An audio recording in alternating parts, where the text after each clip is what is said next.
রাসূল সাল্লাল্লাহু আলাইহি ওয়াসাল্লামের কাছে এসে যদি কেউ বলতে, রাসূলুল্লাহ আমি খুব অসুস্থ, রাসূল সাল্লাল্লাহু আলাইহি ওয়াসাল্লাম কি বলতেন জানেন? রাসূল সাল্লাল্লাহু আলাইহি ওয়াসাল্লাম বলতেন, লা বাসা আলাইকা তুহুরুন ইনশাআল্লাহ। ইয়া রাসূলুল্লাহ আমি অসুস্থ। রাসূল সাল্লাল্লাহু আলাইহি ওয়াসাল্লাম বলতেন, আরে don't worry, it will cleanse up you from your sins if Allah wish.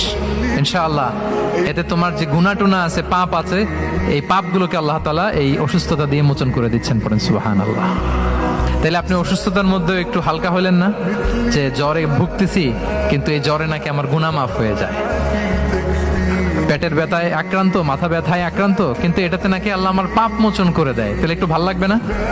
তাহলে দেখেন, একটা কঠিন পরিবেশকে রাসূল সাল্লাল্লাহু আলাইহি ওয়াসাল্লাম সহজ করতেন। অসুস্থ শুনলেই লা বাস তুহুরুন ইনশাআল্লাহ, আর কিছু হবে না, আল্লাহ তোমার গুনাহ মাফ করে দিচ্ছে। অসুস্থ ব্যক্তি দেখলেই মাথায় হাত দিয়ে দোয়া করতেন, আল্লাহুম্মা রাব্বান নাস আযহিবিল বাস ইশফি আনতাশ শাফি লা শিফাআ ইল্লা শিফাউক শিফাআন লা ইউগাদিরু সাকামা।